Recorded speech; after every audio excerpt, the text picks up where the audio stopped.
Tous les amateurs de films d'horreur ont sûrement entendu cette nouvelle explosive. Après 14 longues années d'attente, une franchise culte mondiale fait enfin son grand retour.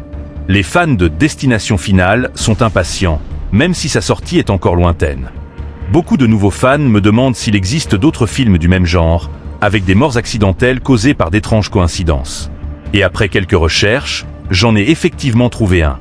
Ce film ne se contente pas de proposer des morts inattendues à la manière de Destination Finale, il y ajoute des éléments mystérieux et fantastiques inspirés de la culture orientale, fusionnant habilement les codes de l'horreur de l'Est et de l'Ouest pour offrir une fin profondément désespérante.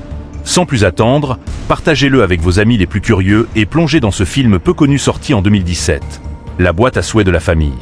Avant de commencer, petite parenthèse.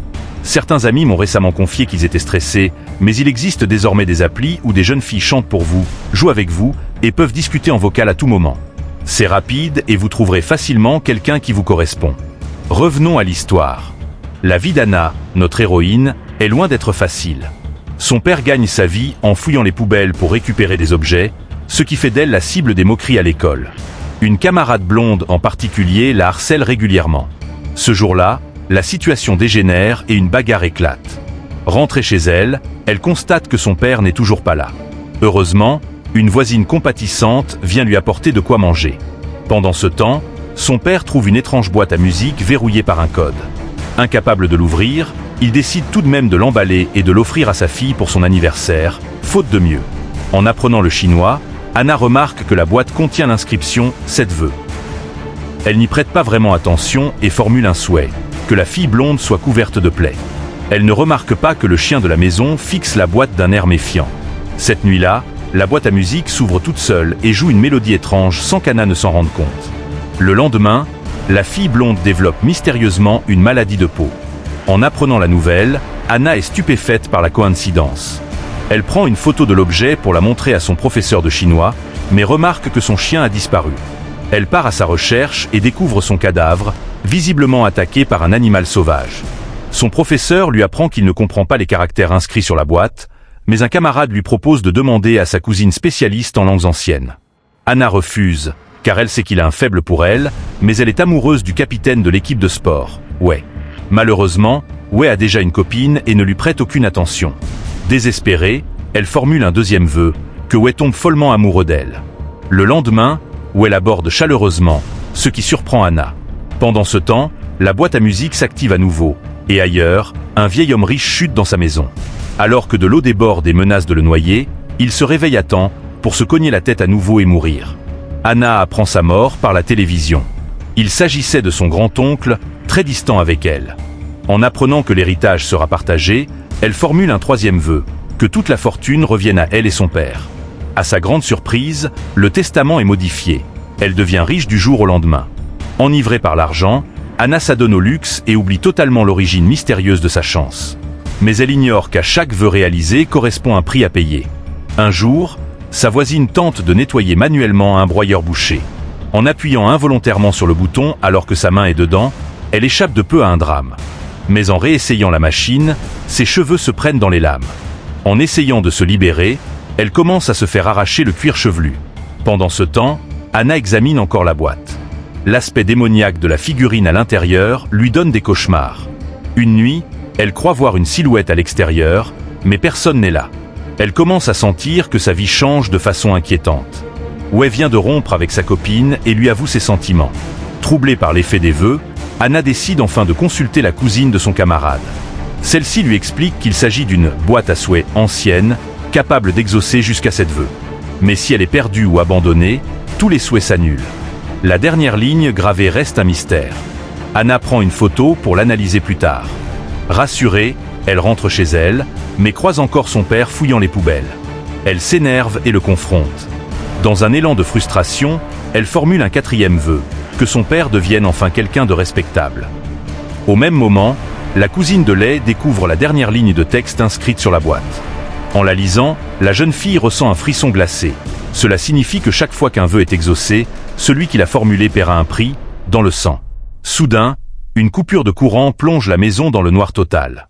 Sans signal sur son téléphone, elle sort précipitamment pour prévenir Lei. Mais un coup de vent claque la porte derrière elle, la faisant sursauter. Elle a laissé son téléphone à l'intérieur, qui tombe alors par la fenêtre. Elle n'a pas d'autre choix que de retourner dans la maison. Là, dans l'obscurité, elle croit apercevoir une silhouette. De son côté, Anna est aux anges. Son père, qui a complètement changé de comportement, a ressorti un vieil instrument de musique qu'il n'avait plus touché depuis des années. Le lendemain, Leigh se rend directement chez Anna avec son ordinateur pour lui montrer les découvertes de sa cousine. Il l'interroge. A-t-elle fait un vœu récemment ? Anna ne répond pas. Elle prend peur et s'enfuit en se persuadant que tout cela n'est qu'une coïncidence. Elle refuse de croire que sa nouvelle vie incroyable cache quelque chose de sinistre. Mais tout n'est pas parfait. Des rumeurs circulent à l'école sur sa relation avec Wei. Déjà peu populaire, elle se sent de plus en plus rejetée par les autres élèves. En désespoir de cause, Anna décide de faire un nouveau vœu. Je veux être la fille la plus populaire de l'école. Elle participe alors à une fête organisée par ses camarades et à sa grande surprise, elle est accueillie chaleureusement. Elle est grisée par cette attention nouvelle. La boîte devient son trésor. Mais la nuit suivante, elle refait un cauchemar et voit à nouveau cette silhouette étrange l'observer. Elle sort pour la suivre, mais ne parvient pas à l'attraper. Convaincue que quelqu'un essaie de voler la boîte, Anna la cache. Peu après, elle apprend que sa voisine ne répond plus. En se rendant chez elle, une odeur nauséabonde l'accueille. La femme est morte depuis plusieurs jours. Ces événements terrifient Anna, qui se confie à ses deux meilleurs amis. Mais ils pensent tous les deux qu'il ne s'agit que de coïncidence et lui suggèrent de se débarrasser de la boîte. En apparence, Anna accepte le conseil. Mais, en réalité, elle ne peut renoncer à tout ce qu'elle a obtenu. Ce soir-là, alors qu'elle est en voiture avec Wei, elle découvre dans son coffre une tenue noire identique à celle portée par la silhouette qui la suivait. Wei finit par avouer que l'idée de ne pas la voir le rendait fou.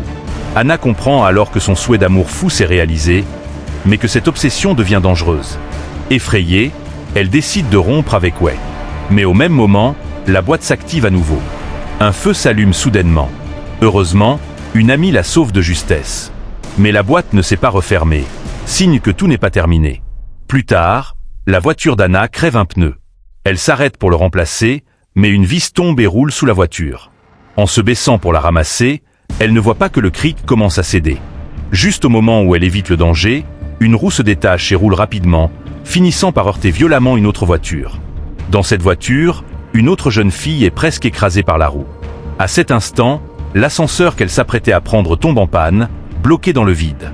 Alors qu'elle appelle les secours, les portes s'ouvrent à nouveau. Mais au moment où elle s'engage, elle trouve la mort.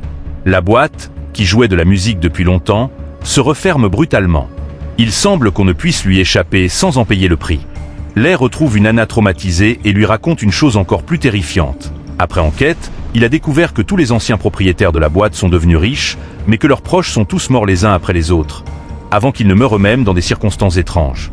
Leigh pense que c'est le prix à payer après avoir fait les 7 vœux. Anna panique. Elle supplie Leigh de l'aider à s'en débarrasser. Mais ni le feu ni les coups de marteau n'abîment la boîte. N'ayant pas le courage de renoncer à sa vie actuelle, Anna décide de la cacher à nouveau. Le lendemain, elle découvre avec stupeur que la boîte a disparu. Elle essaie de se rassurer, pensant que tout est enfin terminé. Mais la police fait soudain irruption chez elle. Son oncle, décédé récemment, aurait fraudé le fisc. Tous les biens sont confisqués. Anna et son père retombent dans la pauvreté. Son père est obligé de reprendre un travail modeste. Comme si cela ne suffisait pas, la fille blonde, guérie, revient à l'école pour se venger. Wei, redevenu distant, se remet avec son ex. Anna retrouve son statut d'outsider.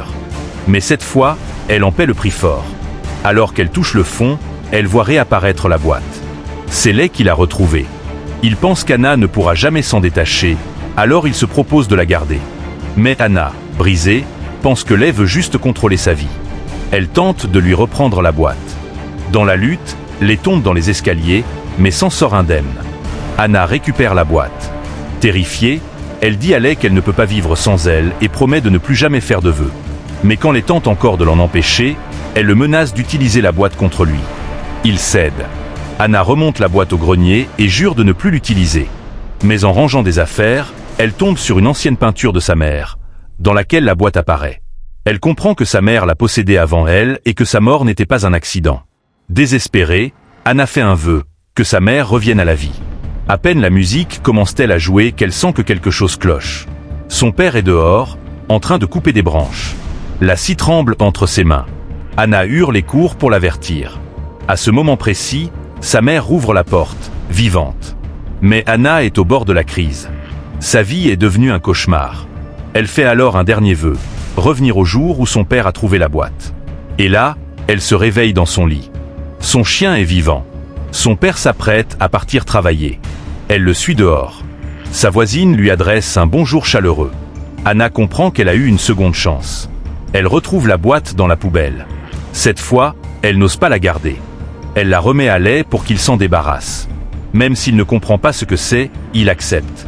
Anna, transformée par tout ce qu'elle a vécu, décide de changer sa vie par ses propres efforts.